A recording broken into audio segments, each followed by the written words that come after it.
안녕하세요. 저는 얼마 전 시댁 식구들의 욕심으로 남편과 이혼하고 지방에서 홀로 아이를 키우고 있는 40대 평범한 여성입니다. 오늘 제가 이렇게 사연글을 보내게 된 건 정말 욕심만 가득한 시댁 사람들의 진짜 모습을 많은 사람들에게 알려드리고 싶어서예요. 남편과 저는 평생을 지방에서 살아온 토박이들이에요. 그러니 각자의 부모님들도 같은 지방에서 사시고 계시죠. 남편과의 결혼은 그냥 정해진 순서에 따른 결과였다고 생각해요.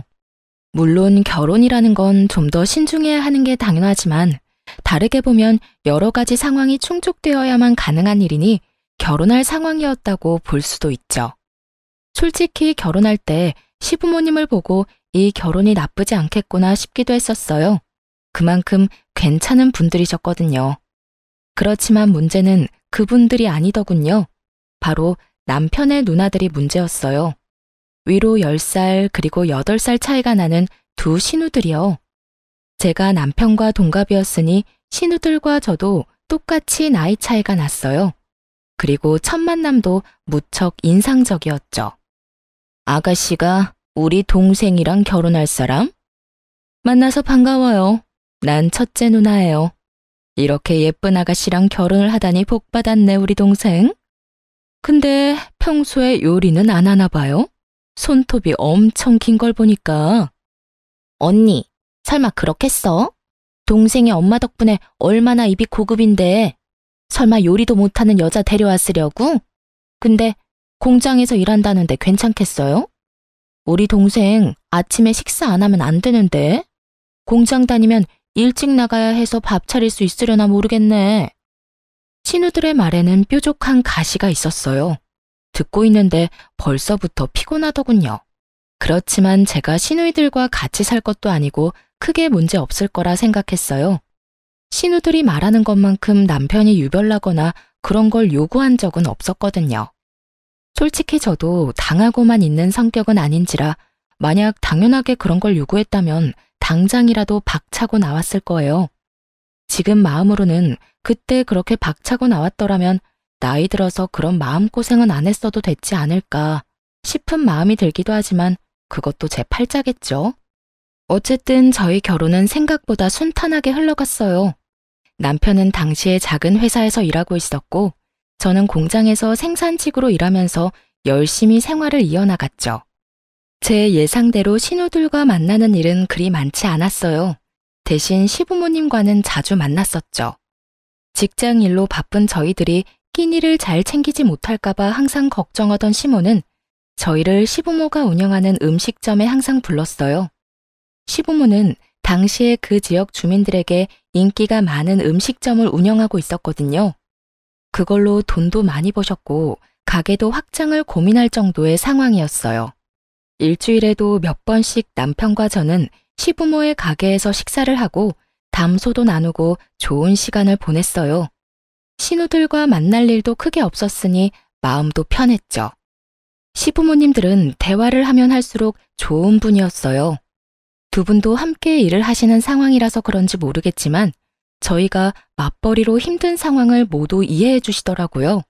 그리고 저희 결혼 후에 시부모님 가게도 본격적으로 입소문을 타기 시작하면서 바빠지기 시작했어요.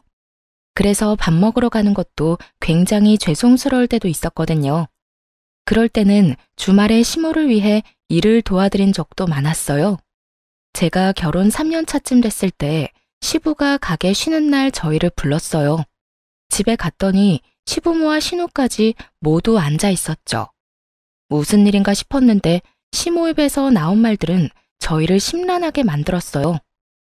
얘들아, 요즘 우리 가게가 많이 바빠. 그래서 직원을 뽑으려고 하는데 사람 뽑기 전에 우리 가족들 중에 원하는 사람들이 있는지 물어보려고 불렀다.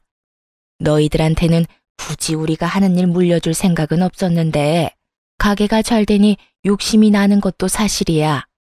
너희들이 좋은 직장에서 일을 하고 있다면 이런 말도 안 했을 텐데 지금 큰애랑 작은애 둘 다 쉬고 있지 않니? 돈 벌 생각으로 직원으로 들어올 생각은 없어? 시모의 말에도 일리는 있었어요. 장사가 어느 순간부터 잘 되기 시작하니 좀 아까웠겠죠. 그런데 그것만 보고 덤비기에는 무척 힘든 일이었어요. 옆에서 봐왔으니 더 잘 알 수밖에요. 일찍 일어나서 밑준비를 해야 하는 건 물론이고 늦게까지 있어야 하는 그 일들을 섣불리 시작하기에는 다들 마음이 가지 않았을 거예요.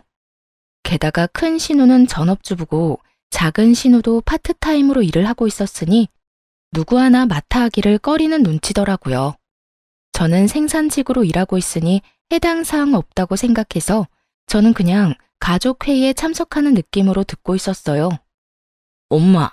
엄마 마음은 이해하는데 굳이 그렇게까지 해야 돼요? 그래봐야 조그만한 가게고 잘 돼봐야 거기서 거기지.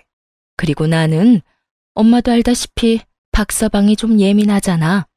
반찬 냄새 묻혀서 집에 들어가면 얼마나 난리를 치겠어요? 큰 신우의 말을 듣던 시모가 작은 신우를 쳐다봤어요. 우리도 안 돼요. 엄마 생각해봐요. 나 파트타임으로 일도 하고 그 뒷시간은 애들 봐야 해서 또 바쁘고. 그리고 나처럼 약한 사람이 힘든 가게 일을 어떻게 해? 아무리 봐도 나한테는 무리예요. 그러면 아무도 안 하겠다는 거냐? 그러면 옳게 가면 되지. 공장 다니는 것보다는 엄마네 집에서 일하는 게 훨씬 낫지 않아? 갑자기 저한테도 화살이 돌려지자 저도 당황했어요. 저는 그래, 옳게. 그게 좋겠네. 어차피 공장 일도 힘들잖아. 그럴 거면 그냥 어머니 도와서 일하면 딱 될 것 같은데. 공장에서 일한다고 돈 많이 주고 그런 거 아니잖아. 그리고 가족끼리 일하는 게 얼마나 편한데 그렇게 해줄 거지? 거의 반강제로 떠밀다시피 저를 설득하려 하더군요. 솔직하게 말해서 저는 싫었어요. 공장 일을 엄청 좋아해서 한 건 아니지만 그 일이 이미 익숙했고 무엇보다 시댁이잖아요. 아무리 좋은 사람이라도 모르는 사람과 일하면 트러블이 생기는데 시부모님과 같이 일하면 그런 일이 생겼을 때 풀 수 있을 상황도 아니고 모조리 제가 감당해야 한다는 게 너무 싫었거든요. 그래서 저도 거절의 말을 꺼냈어요. 형님, 잘 다니는 직장을 그만두는 것도 이상하잖아요. 게다가 어머님 일하시는 거 보니 가벼운 마음으로 시작해도 될 일도 아니고. 그러니까 올케가 제격이지. 결혼한 지 얼마 안 됐으니까 빨리 가족이 돼야 하잖아. 그러면 같이 일하는 게 최고야. 올케라면 믿고 맡길 수도 있어서 더 좋지. 생각해봐. 공장이 얼마나 힘든데. 조금만 더 늙으면 그 일 못할걸? 근데 우리 엄마 봐. 아직까지 얼마나 정정하셔? 그러니까 제발 올케가 맡아줘, 응? 큰 신우와 작은 신우가 말을 꺼낼수록 시모의 얼굴에 기대감이 마구마구 생기더군요. 그걸 보니 차마 못하겠다는 말도 못하겠더라고요. 시부모님이 나쁜 사람들이었으면 절대로 하겠다고 하지 않았을 텐데 워낙 자상하고 또 신중하신 분들이라 결국 제가 하기로 결정했어요. 그리고 신우들이 내게 일을 떠맡긴 것을 제외하면 그 말에 틀린 말은 없었으니까요. 공장에서 일하는 게 힘든 것도 사실이고 늙어서까지 하기에도 나쁜 직업이라는 것도 맞는 말이니까. 알겠어요. 그럼 제가 맡을게요. 제 입에서 그 말 한마디 나오기만 기다렸는지 신우들이 엄청 좋아하더군요. 물론 겉으로 티는 내지 않았지만 그렇게 제가 시부모 가게에서 일하기로 하고 가족회의가 끝났어요. 신우들은 귀찮은 일 제게 떠넘기고 기뻤는지 고맙다며 난리도 아니었어요. 그렇게 저는 시모, 시부와 함께 가게 일을 하게 됐어요. 처음 1년은 정말 무슨 일인가 싶을 정도로 일이 힘들어서 정신이 없었는데 그것도 익숙해지면 다 같은 일이라 그런지 점차 몸에 더 익어서 괜찮아지더군요. 그렇게 2년, 3년이 지나자 시모는 제게 가게 주력 메뉴의 레시피도 알려주고 점점 더 중요한 것들을 알려주기 시작했어요. 솔직하게 말해서 그냥 가게 도와주는 일이라고 시작했는데 시모가 점점 더 중요한 걸 알려줄 때마다 의아하게 생각하긴 했어요. 게다가 가게가 더 잘 되기 시작해서 확장을 한 뒤에는 생각보다 가게 값어치가 꽤 있다는 걸 깨닫기도 했고요. 어머님, 그런데 진짜 저한테 가게 레시피 다 알려주셔도 돼요? 응? 그게 무슨 소리야? 가게가 너무 잘 되잖아요. 이거 다음 사장한테 알려줘야 하는 거 아니에요? 왜 그때 저희한테는 가게에서 일할 사람 찾는다고 하셔서. 아, 그거 말이지? 그때는 그랬지. 잘 될 거라는 보장도 없고 그게 될 거라는 보장도 없었으니까. 그때는 그냥 직원 뽑는다고 말한 거였지. 그래도 가족 중에 할 사람이 있으면 내가 가진 거 다 알려줄 생각이긴 했어. 음식 솜씨라도 가지고 있으면 어디 가서 굶어 죽진 않을 테니까. 그리고 가게가 잘 되면 나랑 같이 일하는 사람한테 가게 물려줄 생각도 했었고.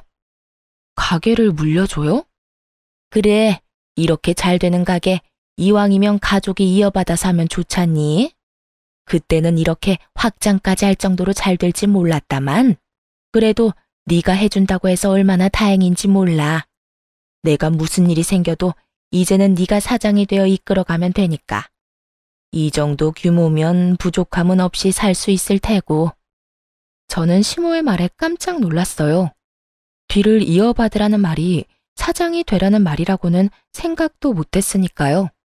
레시피 알려주면서 열심히 가르쳐 주실 때부터 이상하다고 생각했지만 진짜로 저에게 뒤를 잇게 할 거라고는 생각 못했거든요. 시모의 말에 마음이 좀 뭉클해졌어요. 그래서 저도 더 열심히 가게 일에 힘썼어요. 그런데 그 이야기를 듣고 몇 주 뒤에 큰 신우가 저한테 잠시 밖에서 만나자고 하더군요. 저는 가게로 오라고 했지만 시모 있는 데서는 하기 힘든 이야기라길래 저도 무슨 이야기를 하려나 싶어 큰 신우를 만나러 갔어요. 약속 장소에 도착했더니 큰 신우가 굉장히 화가 난 얼굴로 저를 기다리고 있더군요. 무슨 기분 나쁜 일이라도 있었나 하는 마음으로 말을 걸었는데 큰 신우가 대뜸 저한테 소리를 빽 질렀어요. 옳게, 어떻게 그럴 수가 있어? 네? 엄마 가게 말이야. 엄마가 올케한테 가게 물려주겠다고 했다며? 아니, 어떻게 그 가게를 올케한테 물려준다 그래? 뜬금없는 신우 말에 어이가 없는 건 저였어요. 애초에 두 딸한테 기회를 먼저 준 게 시모였고 그거 귀찮고 싫다고 저한테 떠밀었던 게 신우들이었으니까요. 그런 건 원래 딸들이 물려받는 게 당연하지. 어떻게 엄마랑 일하면서 그런 짓을 해? 아무리 돈에 눈이 멀어도 그렇지. 가게를 홀라당 가져갈 생각을 하냐고. 설마 그거 노리고 그때 일하러 들어가겠다고 한 거였어? 그때부터 작정했던 거냐고. 형님께서 무슨 이야기 하시는지 잘 모르겠네요. 그때 시어머니 밑에서 일하라고 등 떠밀었던 건 형님이잖아요. 그래서 제가 일 그만두고 들어가게 된 거고. 기억 안 나세요? 그랬긴 했지. 그렇지만 그때는 그냥 직원이었지. 그 가게 물려받는다는 거 알았으면 내가 했을 거야. 듣고 보니 참으로 욕심이 가득한 말이었어요. 그걸 숨길 생각도 없어 보였고요. 형님, 제가 하겠다고 한 게 아니라 어머님이 그렇게 정했다고 하신 거니까 어머님한테 여쭈어 보세요. 저한테 이러시는 거 시간 낭비고 서로 기분만 나빠질 뿐인 거 아시잖아요. 그 가게가 지금 당장 내 것인 것도 아닌데 왜 저한테 이렇게 화를 내는지도 모르겠고 이 상황 자체가 정말 어이없다고 생각하거든요. 제 말에 큰 신우가 새침한 표정으로 묻더군요. 그래, 그럼 내가 엄마한테 직접 이야기할게. 어떤 결과가 나오더라도 나한테 원망은 갖지 마. 큰 신우가 그 자리에서 시모에게 전화를 걸었어요. 스피커폰으로 전화를 거는 걸 보니 제 딴에는 시모가 딸한테 사장 자리를 물려줄 거라고 철석같이 믿고 있는 것 같더군요. 그렇지만 그렇게 될 리 없다는 걸 저는 잘 알고 있었어요. 여보세요? 네가 웬일이냐 이 시간에? 엄마, 다른 게 아니라 하나 물어보려고 전화했어요. 혹시 올케 말고 나한테 가게 물려줄 생각은 없어요? 올케가 엄마 밑에서 열심히 일한 건 아는데 그래도 사업은 피부치랑 해야지 며느리가 무슨 말이야. 그러다 걔네 이혼하면 어차피 남인데. 그러니까 내가 대신 들어갈게요. 지금이라도 배우면 되잖아요. 선 넘는 발언도 서슴없이 하는 큰 신우를 보며 저는 고개로 쯧쯧 혀를 찼어요. 왜냐면 저는 시모가 무슨 생각을 하는지 정확하게 알고 있었거든요. 음식점 사장이 애들 장난질이야? 가게 사장이 될 기회를 걷어찬 건 너희들이었어. 그런데 이제 와서 뭐? 나는 가게 소중하게 생각 안 하는 너희들한테 내 가게 맡길 생각 없다. 그리고 네가 가게에 대해서 뭘 알아? 여태껏 엄마 가게에 와서 도와준 적도 한 번이 없는 것이 무슨 가게 일을 넘겨받겠다고 난리야. 바쁘다는 동안 와서 도와준 건 네 올케뿐이었으니 가게는 며느리한테 물려주는 게 당연한 일이야. 네 아버지도 그렇고 나도 그렇고 며느리를 예비 사장으로 이미 확정했으니 다음부터 이런 일로 시끄럽게 굴지 마. 냉정한 시모의 말에 놀란 건 큰 신우였어요. 큰 신우는 시모가 딸이 아닌 며느리에게 가게를 물려준다는 게 도통 이해가 되지 않았나 보더라고요. 시모 성격을 전혀 생각지 못한 거였죠. 제가 옆에서 일하며 지켜본 바로는 성실한 자세, 책임감, 가게에 대한 관심, 딱 이 세 가지가 예비 사장의 덕목이었거든요. 가족 회의에서 모든 가족이 모인 상태에서 이야기를 꺼낸 것도, 일부러 예비 사장 이야기를 꺼내지 않은 것도 모두 시모의 계획이었어요. 관심도 없는 사람에게 자리를 물려줘서 파산에 이르게 하느니 차라리 관심 있는 사람을 지원해줘서 가게를 잘 유지하고 싶었던 거죠. 그걸 모르고 그저 혈연이라는 이유만으로 가게 사장 자리를 탐낸 큰 신우가 시모에게 한 소리 듣는 건 당연한 순서였고요. 엄마, 앞으로 잘하면 되잖아. 옳게도 하는 걸 내가 못할 리도 없고. 그 문제가 아니라고 했지? 이미 며느리한테 가게 비법 다 알려줬으니 내 손 떠난 일이야. 그러니까 너도 더 이상 관심도 없는 가게 일에 관심 끊어. 하라고 할 때는 언제고 난리를 치더니만 왜 이제 와서 아깝냐? 그런 욕심 가득한 마음으로 가져갈 수 있는 게 아니다. 결국 제 앞에서 시모에게 망신당한 신우는 저를 한번 째려보더니 휙 돌아가 버리더군요. 저는 떠나는 큰 신우 등을 보며 상냥하게 말했죠. 살펴가세요, 형님. 멈칫하더니 돌아선 큰 신우 얼굴에 짜증이 가득하더군요. 그 뒤로 큰 신우는 가게에 대한 이야기를 한 적은 없지만 그 외의 일로 저를 타박하기 시작했어요. 눈에 가시처럼 여기는 게 고스란히 보였죠. 제가 아무 반응 없이 받아줬더니 선을 넘더라고요. 옳게도 참 너무하지. 욕심이 아무리 많아도 이러는 건 아니지 않아? 다들 그렇게 생각 안 해? 막말로 그 가게가 어째서 피 한 방울 안 섞인 며느리 손에 들어가야 하냐고. 다른 가족들이 모두 있는 곳에서 그렇게 말했다가 결국 시모 귀에 그 이야기가 흘러들어갔어요. 큰 신우가 저를 돈 욕심내는 나쁜 며느리라고 소문내고 다니는 바람에 시모가 화가 많이 났죠. 사실대로 말하자면 큰 신우가 저한테 나쁘게 하도록 일부러 놔뒀어요. 제가 아무 반응 없으면 저를 더 열받게 하려고 선을 넘을 테고 그걸 시모 귀에 들어가도록 적당히 상황만 만들면 시모의 분노가 더 클 테니까요. 저는 열심히 제 일만 하면 될 일이었죠. 저는 이런 이야기를 들으면 시모가 큰 신우로 혼낼 줄 알았거든요. 그런데 그게 아니었어요. 큰 신우가 제 험담을 한다는 이야기를 듣고는 오히려 제게 찾아와 아예 다른 일을 하셨어요. 아가, 미안하다. 내가 우리 집안 간수를 못해서 성실한 네가 험담을 듣도록 만들었어. 이게 다 내가 어정쩡하게 일을 처리한 탓이니 내가 다 책임지고 처리하마. 어머님, 그런 말씀 마세요. 그 어디에도 어머님 잘못은 없어요. 어머님이 저한테 얼마나 잘해주셨는데. 제가 괜찮다고 말했지만 시모는 강경하게 말하더군요. 내가 서류는 이미 다 정리해놨다. 가게 공동대표로 이름 올리는 일이야. 도장만 찍어라. 그러면 앞으로 네가 돈에 욕심이 있네 마네 하는 말들은 들리지도 않을 게다. 대표가 가게 운영하는데 쥐들이 뭔 상관이겠니? 가게 와서 창문 하나 닦아보지도 않았던 것들이 입으로만 가게 위하는 척하는 걸 듣고 있으려니 괘씸해서 도저히 안 되겠어. 시모와 함께 가게 공동대표를 제안하시더군요. 결국 거의 반강제로 저는 시모 가게의 공동대표가 됐죠. 어차피 그렇게 될 수순이긴 했지만 미리 넘겨주는 일도 쉬운 일은 아니었을 거예요. 피부치들이 살아있는데도 저한테 주겠다고 한 건 큰 마음을 먹은 거였겠죠. 제가 일을 형편없이 했거나 요령이나 피웠다면 아마 주시지 않았을 거예요. 그렇게 시모와 제가 공동대표가 되고 시모가 그것을 가족들에게 모두 이야기하면서 큰 신우는 저에 대해 그런 말을 더 이상 못하게 됐어요. 시모가 결정한 일에 입을 댔다가는 시모의 분노만 살 일이었으니 말이죠. 그렇게 가게 일도 마무리됐고 그 사이에 안 좋은 일들도 몇 있긴 했지만 그럭저럭 잘 지냈어요. 더 이상 신우들과 문제가 생길 거라고는 생각도 안 했죠. 가게 문제가 어찌됐든 명확히 끝나버렸으니까요. 그런데 갈등은 돈뿐만이 아닌 곳에서도 생겨나더라고요. 결혼한 지 10년쯤 되니 저도 40이 넘었고 시부모님 나이가 70의 끝을 바라보고 계셨어요.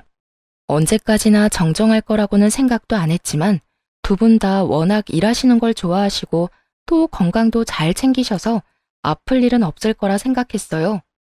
그런데 겨울 새벽부터 출근한 시부가 뇌졸중으로 병원 신세를 지게 됐어요. 밑준비를 위해 일찍 갔었는데 저와 시모가 없었다면 뇌졸중이 더 심해져 생명을 장담 못했을 수도 있다고 하더군요. 그래서 편마비가 생긴 시부로 인해 저희 부부와 시모는 매우 바쁜 생활을 보내야 했어요. 시부가 연세가 있어서 힘든 일은 못했지만 그래도 가게 돈 계산이나 서빙 같은 건 조금씩 도와주셨거든요.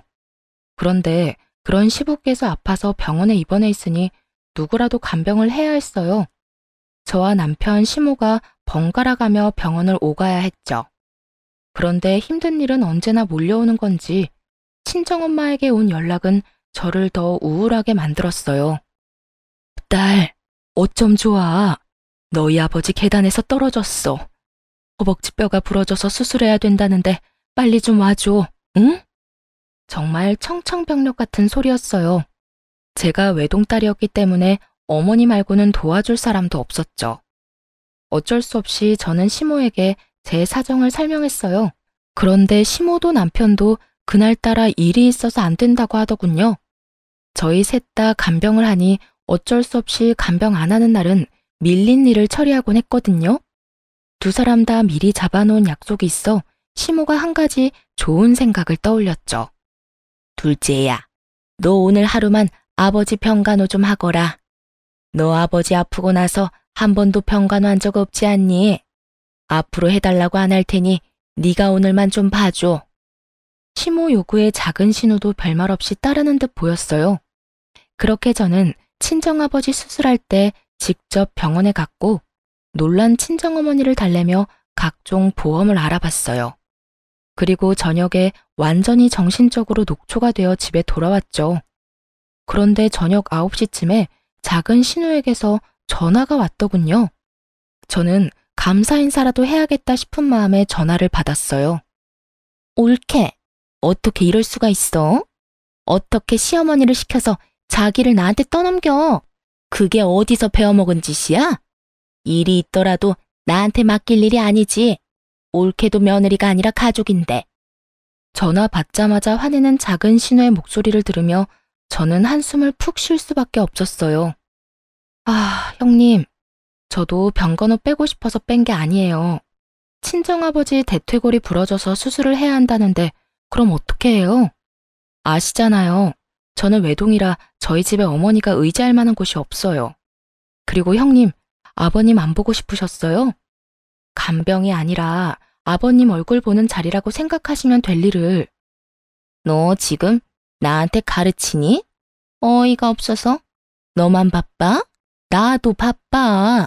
나도 우리 시부모님 수발들기 바빠서 몸이 나만하질 않아. 결혼하면 출가 외인이고 각자 집안 챙기는 거지. 왜 남한테 피해 줘가면서까지 일을 떠넘겨? 정말 듣고 있으니 화가 다 나더군요. 시모가 이야기 꺼냈을 때는 그렇게 하겠다며 아주 공손하게 말 듣는 척 해놓고 결국 일 끝나고 저한테 전화해서 화풀이라니.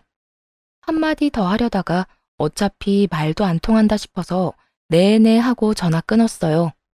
다음에는 간병인을 고용해서라도 작은 신우는 절대 부르지 않겠다 다짐까지 했죠.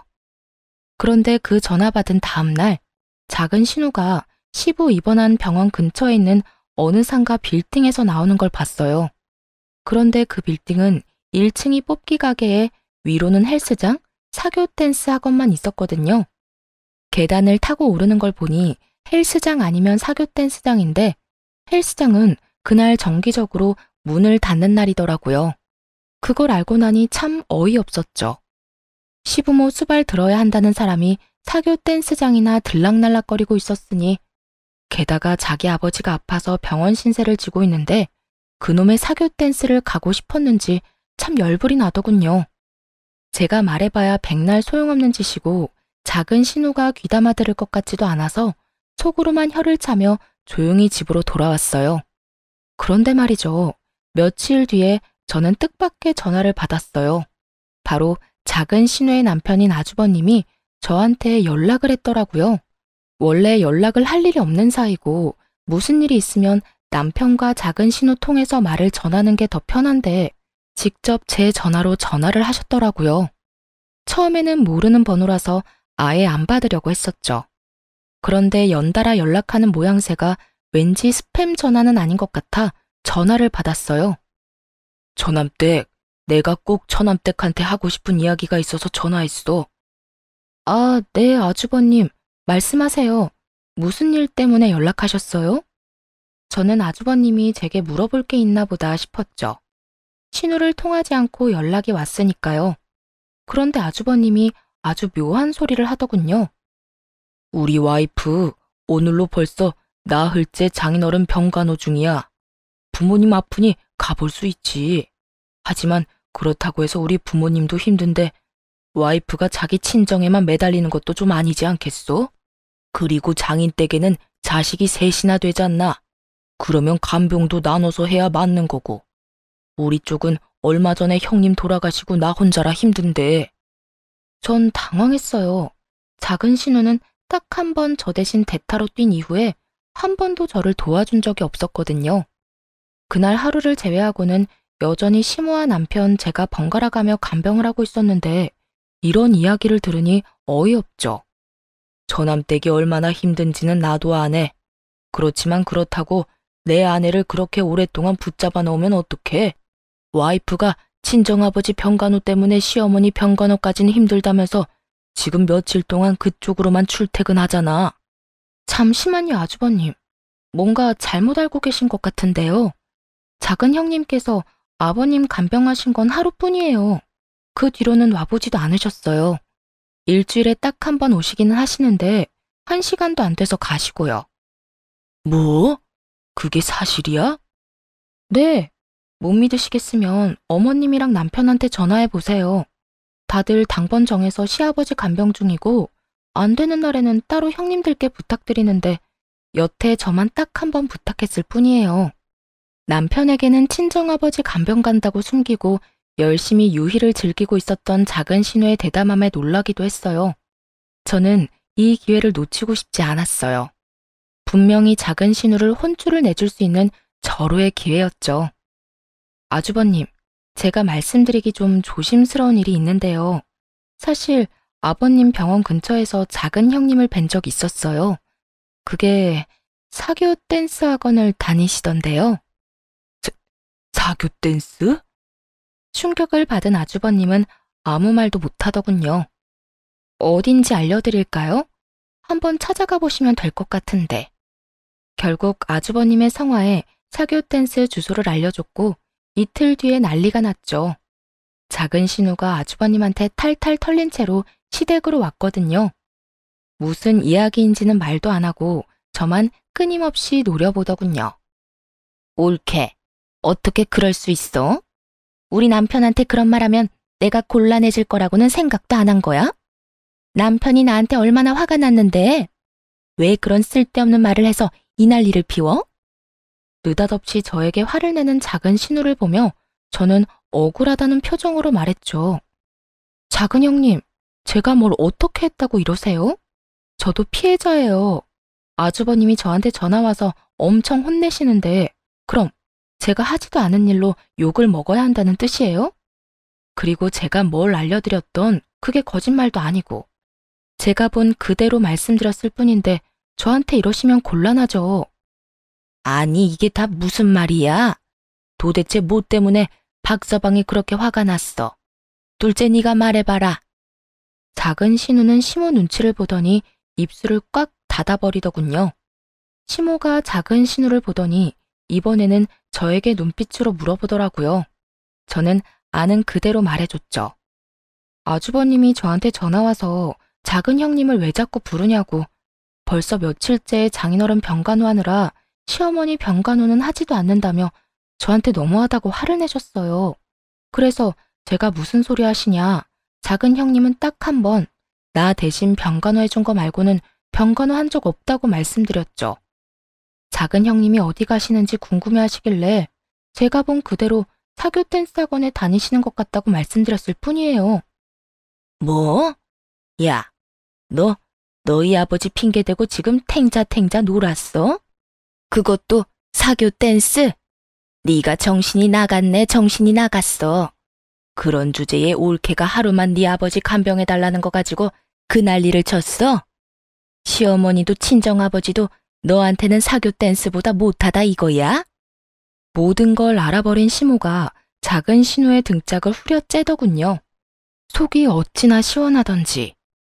작은 신우가 저를 노려봤지만 뭐 어쩌겠어요. 자기가 뿌린 대로 거둔 것을. 솔직하게 말해서 작은 신우가 그렇게 난리만 안 쳤어도 신우가 사교 댄스 다닌다는 건 말 안 했을 거예요. 그러게 마음을 좀 곱게 쓸 것이지. 어쨌든 이 일 이후로 작은 신우는 남편에게도 밉보이고 어머니에게도 한 소리 들은 후로 본인 시어머니 수발에만 전념하며 지냈어요. 시모가 친정아버지 병간호 될 생각도 하지 않고 시어머니나 모시라고 하면서 앞으로 2번 다시 친정 핑계대고 거짓말로 속이지 말라고 큰 소리를 치셨죠. 결국 이 2사건으로 저와 신우들의 관계는 완전히 틀어졌어요. 대신 시모와의 관계는 돈독해졌죠. 시부는 꽤 많이 회복이 되기는 했지만 정상적인 생활은 거의 불가능했어요. 편마비로 인해서 부축이 없으면 거동도 잘 안 될 정도셨거든요. 시모가 처음에는 입원을 시키려고 했는데 그마저도 신우들 반대에 잘 되지 않았어요. 엄마, 아버지를 왜 입원시켜? 집에서 충분히 돌볼 수 있는데. 나도 며느리 고생시키고 싶진 않다. 그리고 다들 일하는데 어떻게 너희 아버지를 집에서 돌봐?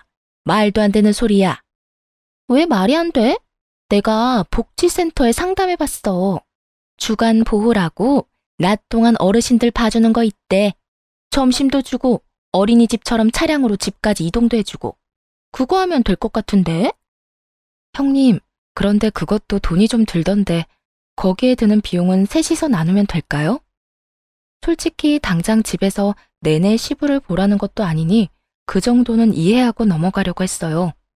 어차피 3남매이니 셋이서 나누면 돈도 얼마 안 될 테고 좀 힘들긴 하겠지만 퇴근하고 조금만 시간 보내면 잠자는 시간일 테니까요. 그런데 신우들이 그 돈을 절대 못 준다며 버티더군요. 그 이유가 더 웃겼어요. 올케, 정말 욕심이 끝도 없네. 올케가 어머니 가게 물려받을 건데 왜 우리까지 책임을 떠안아야 해? 막말로 부모님 재산이 저 가게 하나인데 그거 가져가면서 부모님 모시는 것도 우리한테 맡기려고 한 거야? 가게를 가져갈 거면 책임도 같이 져야지. 그러면서 돈은 절대 못 준다며 버티더군요. 저는 답답해서 남편에게 말했어요. 형님들이 주간보호 비용도 저희한테 다 내라고 한다고 말이죠. 그런데 남편 말이 더 웃겼어요. 누나들 말 틀린 거 하나 없지. 솔직히 당신이 가게 물려받으면 우리 부모님 재산 다 물려받는 거랑 똑같은데 왜 누나들이 돈을 내야 해? 당신 돈도 잘 버는데 당신이 내면 되잖아. 지금 나더러 아버님 수받들면서 돈까지 내라고? 가게 물려받았다고? 그 가게 물려받기 싫다고 난리치던 사람들이 형님들이야. 게다가 가게 물려주신 것도 어머님 뜻이었고 내가 달라고 졸라서 받은 것도 아닌데 왜 내가 모든 걸 책임져야 하는데. 나도 돈 못 내. 그러니까 집에서 아버님 모시자. 그러면 되겠지? 열받은 제가 그렇게 말하자 남편은 남의 집안 사정처럼 그럼 그렇게 하던가 하며 코웃음을 치더군요. 남편은 제가 왜 그런 말을 했는지 눈꼽만큼도 이해를 못하고 있더군요. 뭐 놔뒀어요. 어차피 나중에 피 볼 건 남편인 게 뻔했으니까요. 저는 남편에게 그렇게 말하고 시부를 집에서 돌보기로 했어요. 그리고 남편과 시모가 있는 앞에서 말했죠. 어머님, 저희 사정상 아버님을 집에서 모셔야 할 것 같아요. 그런데 가게를 닫을 수는 없으니 제가 일하는 동안은 어머님이 아버님을 모셔주시고 제가 퇴근하는 시간부터는 제가 아버님을 모실게요. 그럼 아들, 너는 어떻게 할 거냐? 네? 제가 왜요? 저 일하느라 바빠요. 그럼 며느리는 일 안 하고 쉬니? 너는 주말에 아버지 보면 되겠구나. 그리고 나 힘들 때 틈틈이 도와주고. 역시나 공정한 시모가 그렇게 남편의 역할까지 정해주고 시부의 집 간병이 시작됐어요. 처음에는 어떻게든 굴러갔지만 시간이 지날수록 힘에 부처 하는 게 보이더군요. 특히 연로하신 시모의 컨디션이 나빠지기 시작하자 남편이 불려가는 일이 많아졌어요. 결국 시모의 부름이 감당이 안 된 남편이 저에게 화를 내기 시작하더군요. 당신은 도대체 책임지지도 못할 일을 왜 시작한 거야? 내가 당신보다 더 많이 아버지 얼굴 보고 있는 건 알아? 그게 뭐 잘못됐어? 그리고 억울한 척 하지 마. 내가 당신보다 더 많이 아버님 수발 들고 있거든? 수발만 들어. 집안일에 육아에 가게일까지 내가 다 하는데 당신이 뭐가 그렇게 못마땅해? 그리고 당신이 당신 부모님 간병하는 게 무슨 잘못이야? 그게 이상한 일이야? 당연한 일이지. 그리고 입원이며 주간보호 모두 거절한 게 당신들 남매야. 왜? 이제 와서 당신 할 일 많아지니까 힘들어? 그럴 거면 그때 왜 형님들 편들면서 나한테 그딴 소리 했어? 내 말 안 듣고 입맛대로 하고 싶어 했던 당신 탓이지. 그래서 나 엿먹으라고 이랬어? 내가 당신을 괴롭힌 게 아니라 당신이 스스로 제 무덤 파고 들어간 거겠지. 지금 그걸 말이라고. 됐어. 다 때려치우고 당신 가게 그만둬. 내가 회사 그만두고 가게 일할 테니까. 갑자기 그게 무슨 소리야? 당신이 왜 회사를 그만두고 가게를 해? 진짜로? 진짜 일 그만두고 가게 일하겠다고? 대체 왜? 내가 언제까지 당신 눈치 보면서 살아야 해? 이번 일도 봐. 당신이 하라는 대로 안 하니까 나 엿먹이려고 이런 수작질한 거 다 알아. 어머니 아버지가 당신 좋아한다고, 당신한테 의지한다고 나를 별것 아닌 놈 취급한 건 당신이야. 어이가 없었어요. 저는 그저 바쁘게 살았던 것뿐인데 대체 어디에서 무슨 소리를 듣고 일어나 싶었죠. 당신이 뭔데 우리 집안에 들어와서 당신 하고 싶은 대로 다 해? 앞으로 내 말 안 들을 거면 이 집에서 나가면 돼. 난 당신 들러리로 살 생각 없으니까. 찌질함의 끝을 보여주는 남편놈의 얼굴을 보며 저는 이게 해결될 문제가 아니라는 걸 깨달았어요. 남편의 마음이 닫혀진 게 눈에 보였거든요. 단순한 싸움으로 끝날 수도 있었던 일을 남편은 단순하게 해결할 생각이 없더군요.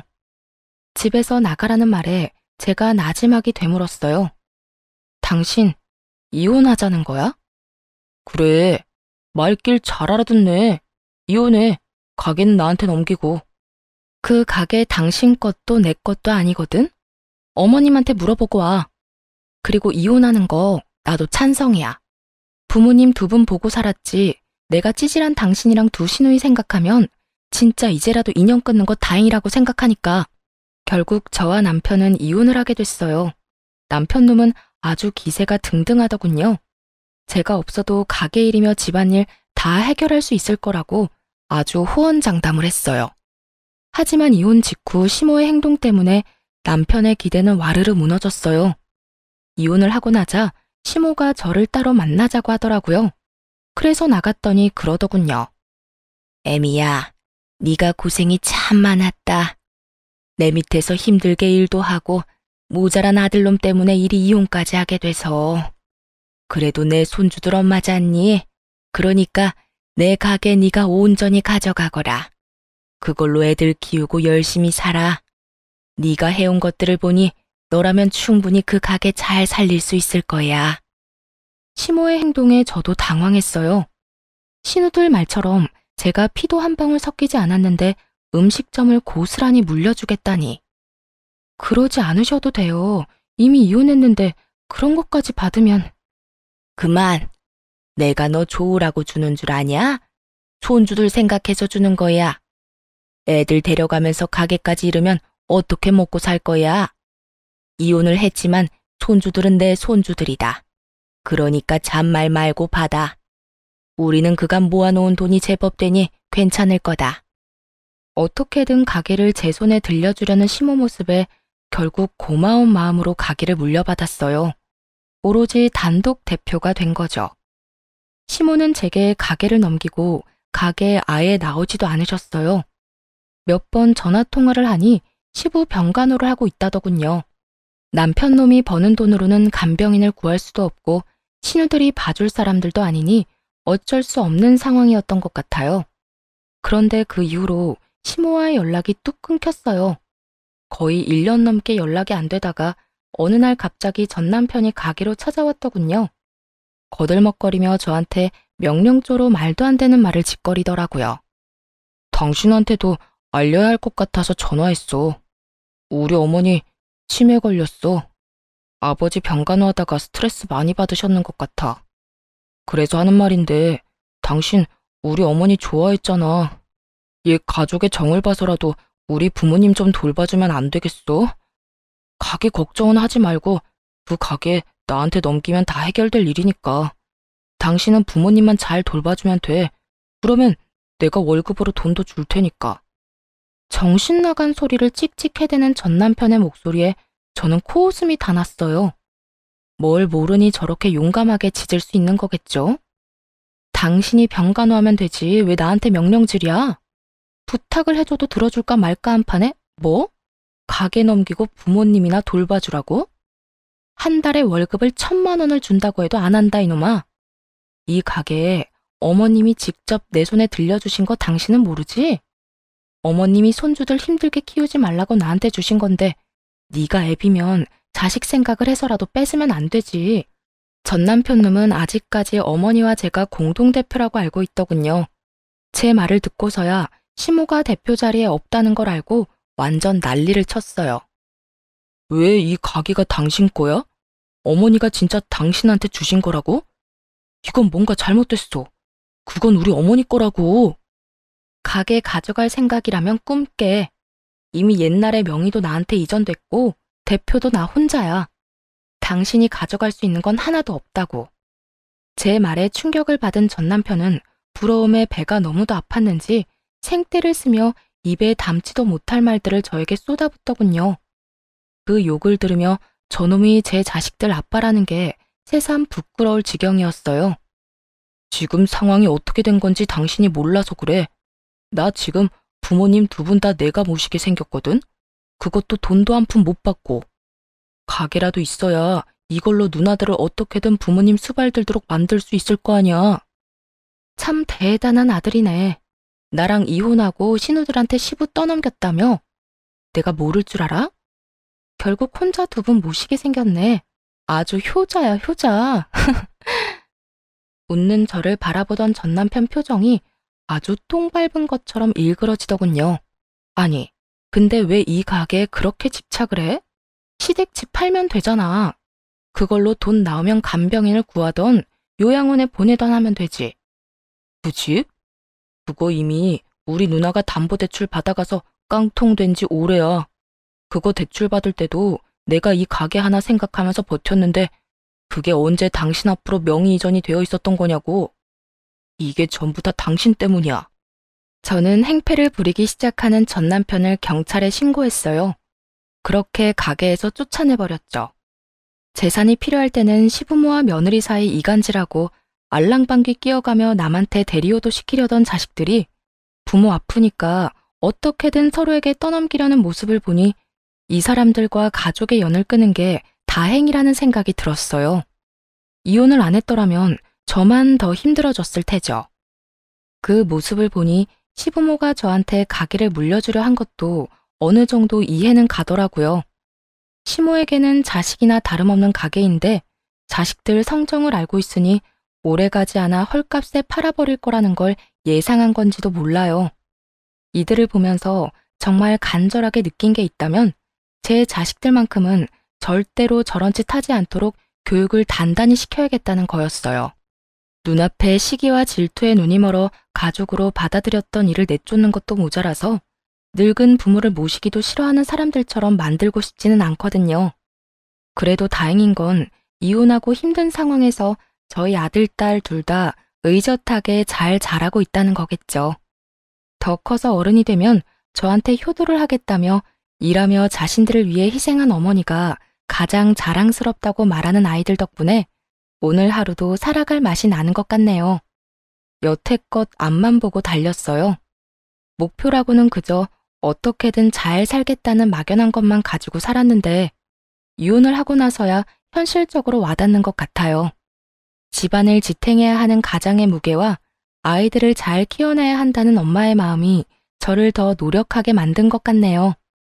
앞으로도 진심을 다해 아이들을 위해서 살 생각이에요. 글이 길어졌네요. 지금까지 제 사연 들어주셔서 감사합니다. 좋은 하루 되세요.